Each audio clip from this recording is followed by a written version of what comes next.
Yo, bingers, welcome back. Thanks for clicking. No comic books today. Instead, since it's Halloween, I want to take this opportunity to talk to you about an obscure TV show that I enjoyed very much back when I was a kid called Dracula The Series.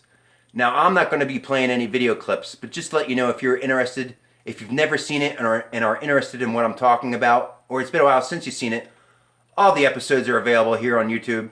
Here you can see the name of the channel, or you can just type in Dracula the Series. Make sure you put 1990 in the search bar so you get the right thing. But while all the episodes are on YouTube, I can't find any videos of anybody discussing the show. The closest thing I found was this fan website, but the thing is, I don't think this thing has been updated since 2001, back when it was made. So that's what I want to do today, is I want to talk to you about this TV show. Okay, Dracula the Series. The premise of the show. These two younger brothers, Max and Chris, they live in Philadelphia, Pennsylvania, but their mom has them move to Europe, and we'll get into that later, because she is like a busy businesswoman, and she has work to do over there. So they go and live with their uncle Gustav. But it turns out their uncle Gustav is the great-grandson of the legendary vampire slayer himself, Abraham von Helsing.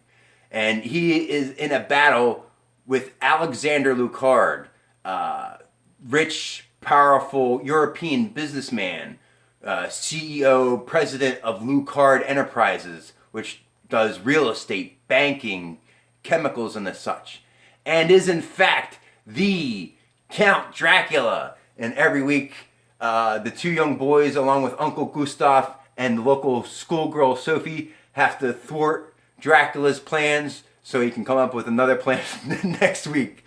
All right. This show is great, man. The thing you got to take in consideration is this show came out in 1990. This is well before Buffy the Vampire Slayer. Okay, the movie was 92, but the series didn't come out until 1998.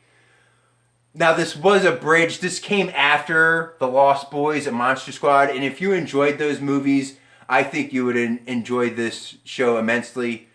That's how I came to it. I watched it when it originally aired. And I guess the next thing we should get into is some of the people on the show. I'm not gonna name all the actors, but this guy right here, Jordy Johnson, who played Count Dracula, man, of course they don't show a photo of him. That's okay. I got you covered. This guy played one of the best portrayals of Dracula on television or film. And I understand that's a bold statement saying it. But you go back and watch the show. You could really believe that this guy was the Count Dracula from the Bram Stoker novel alive in modern day. Modern day being 1990, 1991. But man, this guy does a heck of a job. The accent he does is incredible. Again, I talk about Buffy the Vampire Slayer. If you watch the show and pay attention to the effects, when a vampire gets staked, there's this quick burst of light, and then what's left is a glowing red skeleton, which quickly burns and disintegrates and turns into dust. And you can't convince me that did not influence how they did killing vampires in the Buffy the Vampire TV show. Because if you watch the movie, they did it quite violently. Another thing about Buffy the Vampire Slayer, notice how sometimes they do the different stages and how, you can't really see his face there, I'll find a better one, but damn, does he look like Count Dracula or what, man? And the sets on the show were incredible too. It was all filmed in Luxembourg, which I'll get into later. But again, like the different stages of becoming a vampire, sometimes they would just have the teeth and the contact lenses that made their eyes yellow, and then other times they would go full bore and like have the prosthetics above their eyebrows to make their eyes more sunken in and stuff. Man, this is, you gotta watch this show. And sometimes especially Count Dracula, he would be there in his cape and swing it around and turn into like a bunch of bats. Some people might laugh at it now. It might look dated, but I think the effects are still good. And he turns into like this flock of bats and flies away. The other vampires do it too. Sometimes the vampires, instead of bats, they just turn into little orbs of light and disappear. Here's another idea of like the effects that they got going on. This is the episode where Max accidentally drinks the vampire solution that cures vampirism. He drinks it and is able to shoot basically Return of the Jedi force lightning, bolts of lightning at vampires. But there he is, Jordy Johnson, man. This guy did a hell of a job. Look at how handsome he is. You could truly believe. And he's so charismatic, just how Dracula would be. Like, if you've seen the Dracula episode of Buffy the Vampire Slayer, that Dracula sucked. This is the real Dracula. Another person that starred in the show, let's see if we can get back here. The most famous person you may have heard of is Mia Kirshner. She went on to do tons of stuff. Like, you can see she was in Star Trek Discovery, Defiance, the Vampire Diaries. A lot of people that were in the show went on to do other like horror TV shows. Like the guy who played Uncle Gustav, I believe, was in Friday the 13th, the TV series. Here you see she was in 24. She was in Black Dahlia. She was in the second Crow movie. She played the little girl after she grew up. Not blew up. She was in an episode of Afraid of the Dark. And the kid who played Max, he was a reoccurring character in Are You Afraid of the Dark? So if you were a fan of that show, you might want to go back and check this out. And then see, there she was in Dracula the Series. My Secret Identity. A lot of the people that were in the show were also in My Secret Identity. Because, I think that was... This show was produced, it was like a Canadian-produced TV show, actually. And was syndicated in U.S. and Canada. Okay, let's get into the episodes here, because then we'll break into a lot of the tropes. This show was a half hour long, 22 minutes if you cut out all the commercials, which is great if you want to binge it on DVD or YouTube. Some people like the longer format hour shows because it has, more time to breathe. But man, a half hour format show has its benefits. Get in, get out. No fat on the bone. So in the first episode, we meet the kids. We meet Uncle Gustav. Another thing is they moved to Europe, but it's like just Europe. They never say what country they're in. Now the show was filmed in Luxembourg, which I always thought was just a city in Germany, but it's a country wedged right between France, Germany, and then it's got Belgium there on like kind of its northwestern border. But that makes perfect sense that the show was shot there, because they never say what country they're in. They're just somewhere in Europe. But okay, back to the show. So the first episode, they set everything up. You learned Uncle Gustav is the descendant of Abraham von Helsing. Lucard is Dracula. They show you a lot of the rules of how, TV shows, they have their own logic and rules and stuff like that. A lot of the tropes that happen in the show, well, first of all, anybody can be a vampire. Like, here's Klaus. Well, he introduces a vampire, but don't they? Here she is. In one episode, Sophie, played by Mia Kirshner, becomes a vampire. Another trope that happens. So anyways, anybody can become a vampire. So nobody's safe. None of our heroes are safe. I love that in the show. Another trope is always somebody gets kidnapped or goes to fight Dracula and ends up getting captured, and they're held captive in the castle, and somehow the rest of them are able to get into Dracula's castle to rescue him. You figured a guy like that would have better security, but it's trope. But they explain it in one episode. Another thing that happens in all these episodes is you learn a little bit about vampires. So like in the first episode, you learn that vampires can't resist poppy seeds. In another episode, you learn that vampires must return to their grave on St. George's Eve if there's a full moon. All these neat little things and stuff like that. In the second episode, we learn about the Cross of the Magyars, which is actually a real thing. It's a Hungarian cross from back when the Crusades, when the Christians were traveling around there. But Max takes the cross to get blessed when he's not supposed to take it out of the house. He thinks it needs to be blessed regularly because he read it in like a old book, and Dracula finds out. So after sundown, Dracula shows up, and of course, TV tropes, the guy shows up at the last minute to return the cross, and the effects in it, they show it in the beginning. I didn't talk about the theme song. Not that the music is much memorable, but if you've seen the show, you remember the theme song, how it starts out, it goes, Dracula, Dracula, Dracula, Dracula. And it shows in the opening credits there of with the theme song of the kid Max holding the cross, and he gets charged by electricity and it shoots a bolt of lightning that forces Dracula out of the house. The vampire solution, they come up with a formula that reverses vampirism, but the thing is the missing ingredient is this leaf from a tree that's gone extinct 100 years ago, but they're able to find leaves that were crushed in between the pages of this old book. But what happens is Max is training to become stronger so he can become a vampire hunter. And he's drinking these protein energy drinks, and he accidentally drinks the formula, which gives him he's able to shoot forced lightning, like in Return of the Jedi at the vampires and stuff like that. This show is great. I hope I'm enticing you to sit down and watch the show. And anybody who's watched the show and has fond memories and you want to contact me, leave a comment here down below, either on your channel or my channel. We'll do a stream and talk about the show because it really deserves more attention. This did, like I said, this did stuff that Buffy the Vampire Slayer and other shows copied. Here's the logo right here. It had the animated drip of blood come down. Which, oddly enough, they don't have that logo on the DVD.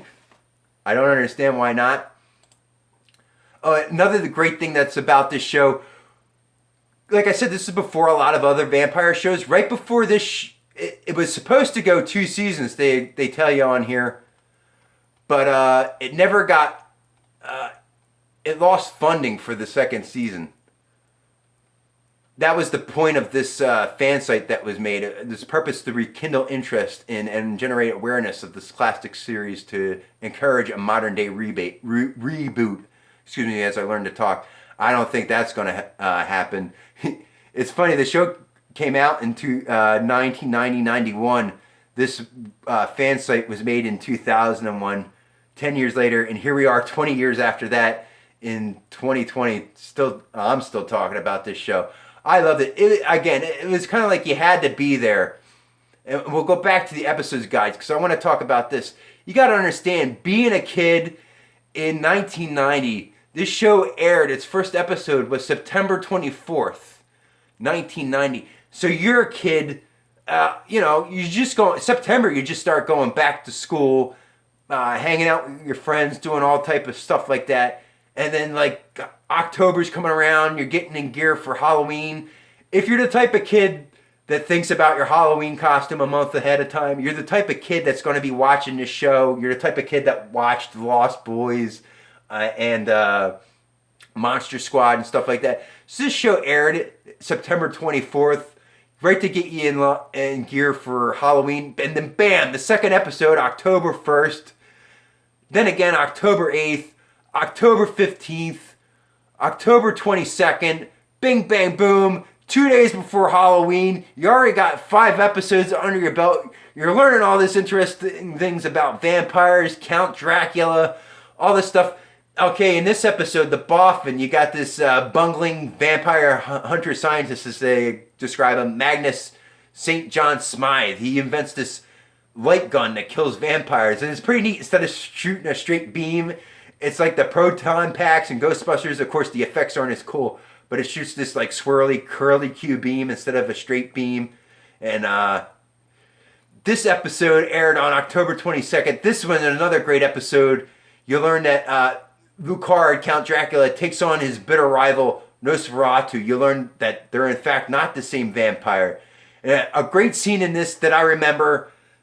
I remember it from since I saw the episode, but man, when I saw it, binge watching the episodes, I was like, holy crap.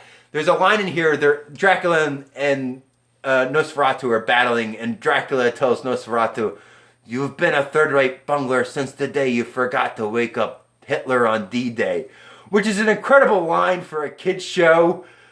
This show was definitely okay for kids, but it had stuff in there for adults. Or if you're a kid when you first watched it, and as I'm enticing you to go back and watch it again now, there's stuff in there for you to watch.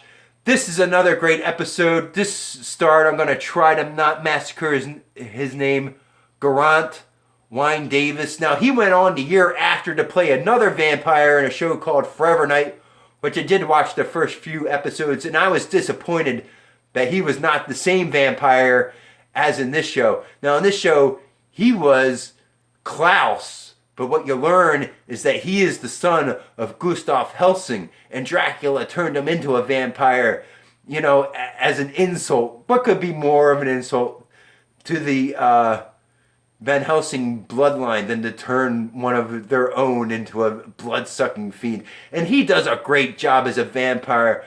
I wish you would go back and watch this episode. He loves being evil. And of course, then in Forever Night, he went on to play a different vampire. But in my head, I tried to canonize it, that he was the same vampire as he was in this show. This is another trope in this series is vampires fighting vampires. So like you got an episode where he fought Nosferatu. In this episode, you learn that back in the day, Dracula had turned this guy who played vampires in film during the talkies. He turned him into a vampire, but then he was like too powerful or something like that. Go watch the episode. So he sealed him in a theater that's somehow in Europe and not in the United States. But then they fight at the end.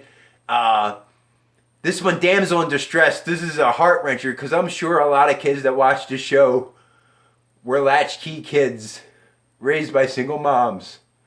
And in this show, Dracula turns mom into a vampire. And you don't mess with mom, man. I mean, how many kids in 1990 were raised by a single parent? Most typically their mom.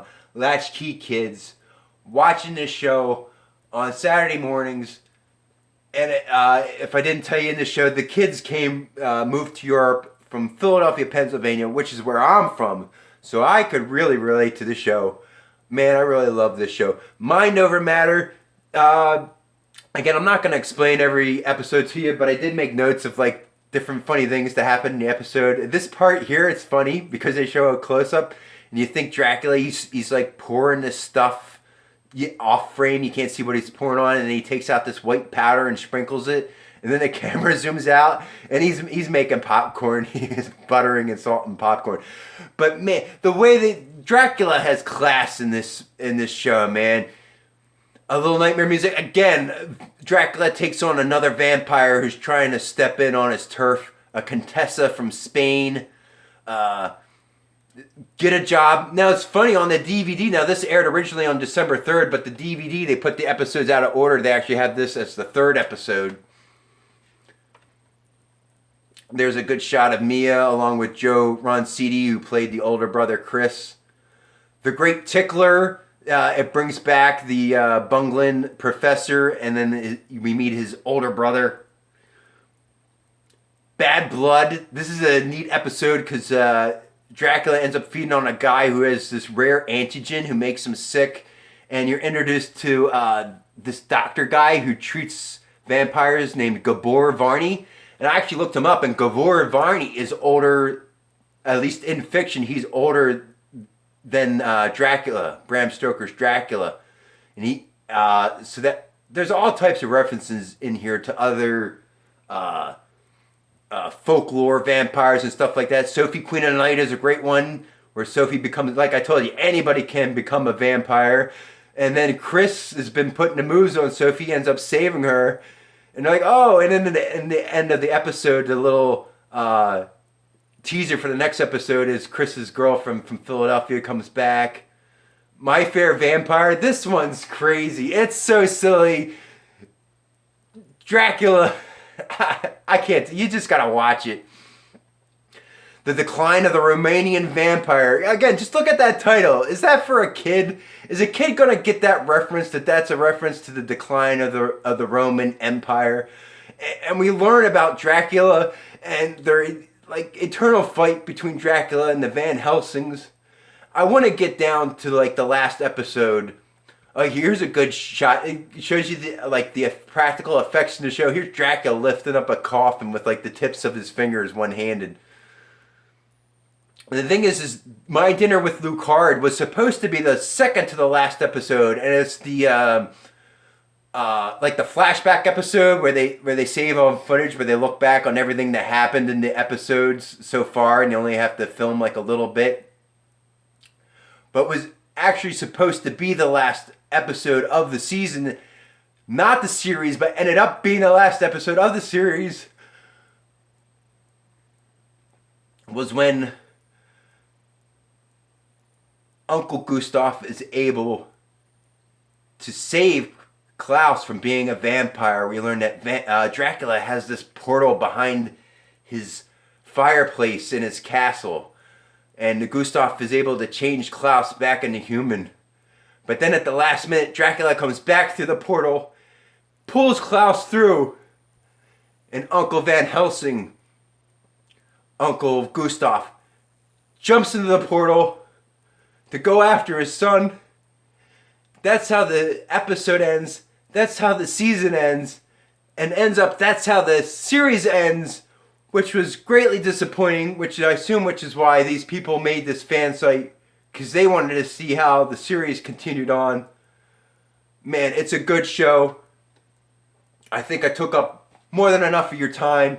Like I said, if you remember this show, leave me a comment down below. I'd love to talk to you about it. If you've not seen it, check it out. Here it is. Tell me what you think. And until next time, I'll see you in the back issues.